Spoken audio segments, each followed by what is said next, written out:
Hey everybody, welcome back to some more early morning barking, talking about BPD and MPD by somebody that has both. I've just remembered I didn't put my phone on silent before I started recording, and don't forget to hit all the like and subscribe buttons and do all the socially things scrolling past you on the screen right now. Also, according to my little desk thermometer, it's just hit 29 degrees in here for future reference. This is being shot on the hottest day of my lifetime. And this video will go on precisely as long as I can stand to have that fan that's there turned off. Okay. I've talked about this before and I've talked about it in other videos, but I've never done a video directly about it. And I felt that that was an important thing to do. And, well, here we are, really. I talk a lot about BPD blankets, right? These feelings that wrap us up and hold us.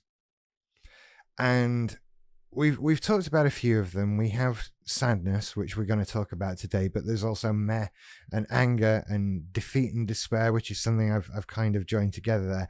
And I've got another one as well that I'll talk about another time. Sadness is unique among them because it doesn't require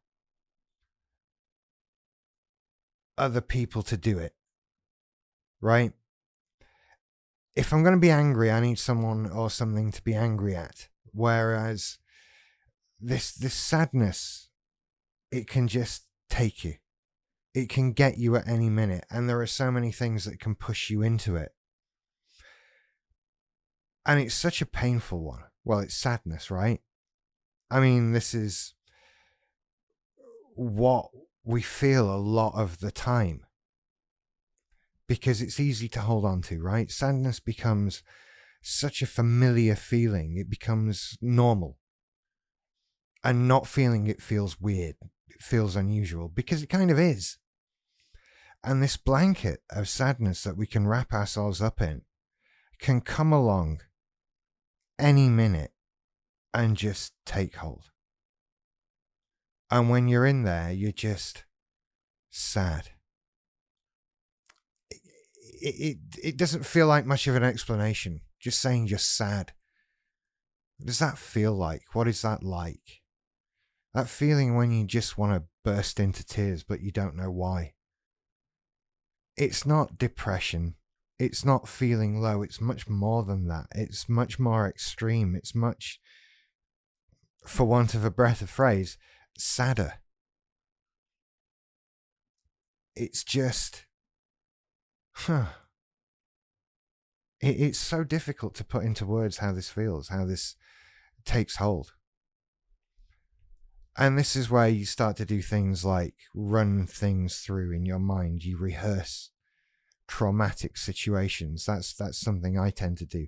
And this, it comes along when my mind is unoccupied. Often at bedtime, right? You get into bed, you're left alone with your thoughts. There's nothing to occupy your mind. And that's when a lot of it comes. But I get some when I'm out walking the dog and various things like that. And it's when you just start rehearsing these awful things that could potentially happen in your life. I don't know. Maybe they can, maybe they can't, but they're all awful. It's all like, what happens when so-and-so dies? Or what if the house caught fire and we were all trapped? There's so many extremes. They're worries about things and people that we love, things that mean a lot to us. They scare us because they mean so much to us. We're so scared of losing them. And these traumatic things get rehearsed over and over, wrapped up in this blanket of sadness. And it's not just rehearsing. You can replay old stuff, We've all got some trauma, right? We've all got some upsetting experiences we can go back and think about over and over again, caught up in this blanket, just locked away, wrapped up. But it's cozy, it's warm, right? It's normal, it's comforting, and the new and unusual is scary and terrifying. Pulling yourself out of it can be so hard. I honestly liken it to jumping into icy water. You know what it's going to feel like. You can imagine it, and it's this rush. Getting out from under that blanket is so hard. It's so difficult to do, but it's not impossible. It's far from impossible. And I always, we talk about self-care, going easy on yourself, all that sort of thing. And I don't feel that's what gets you out from under a blanket of sadness. I think there's more to it than that. I think you need something not just neutral, but up. I think in times of dragging yourself out from under a blanket of sadness, you need something that gets you going. A jolt, a happy boost, something positive. Not just like, oh, let's get some blankets and watch a Disney movie. That's fine. That has its place. That's great. Whatever. But not in a blanket of sadness, I don't think. I think we need to jump into that icy water. Terrifying, isn't it? I mean, what if we do that and more things happen, like the stuff that we're sad about? What if we take these risks of feeling things about people and stuff and events and whatever? What if we take that risk and bad things happen? Well, you're right. What if we take that risk and bad things happen? What are you going to do? That's a very real possibility. I'm not going to lie, right? More bad things can happen to you in your life. Many, many more. Up to and including death, right? They are all very real possibilities. But what are you going to do? Just sit inside and feel sad? Then what's the point?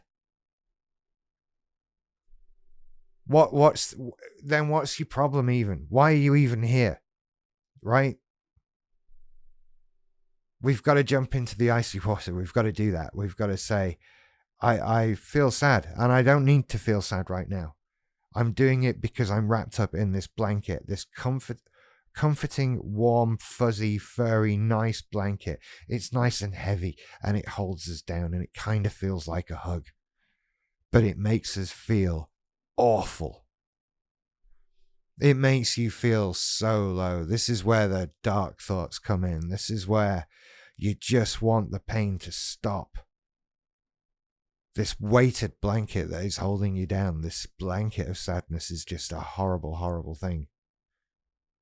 And yet, we choose it. We choose it. It doesn't always take much persuading, right? It doesn't always take much to push us there. I stay away from particular triggers, right? I have a list of triggers, things that can push me to an emotional sad place. I don't watch sad films. I don't listen to sad songs or things like that, right? I have a very select media consumption based on this. Based on so many things that keep me safe from getting wrapped up in this blanket of sadness. And that's only been possible because I've been able to identify that I'm doing it. To be able to say, I've no reason to feel sad right now. Right? All these things that I worry about, that I ruminate on, it's entirely possible some of them could happen, but not today. So today I have to get on and out from under this blanket and enjoy the things that are there. Enjoy the life that I've got. Yeah, we don't know. What's tomorrow? Nobody does. So I can't sit and be sad about it.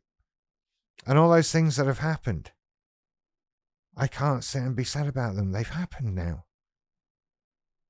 And life now is about healing, getting better, moving on, moving up, feeling good. And this blanket still comes back to me from time to time. I have to be careful, like I say. But now I know it. Now I can see it, feel it. I know it for what it is. I know it's fake, right? I know it's this thing that's come to get me, and I can take steps and say, no, thank you.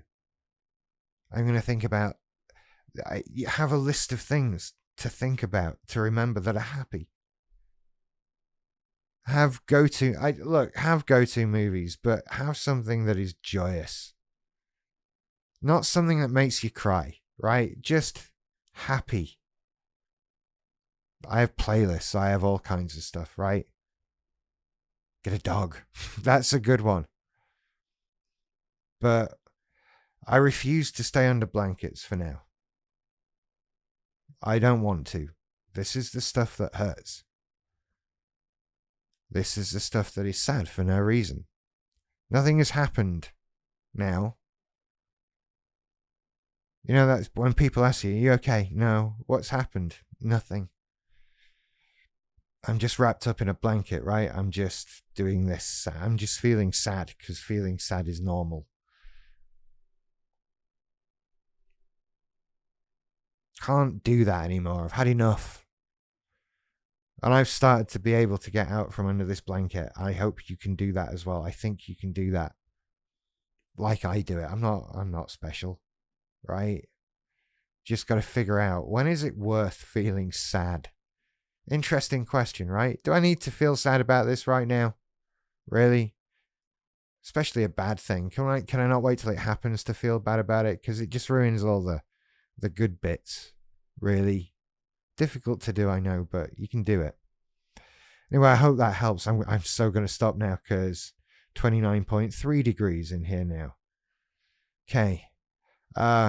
Stay safe in the heat. I will try and do as many videos as I can this week. Hopefully it won't be like the Sahara here every day.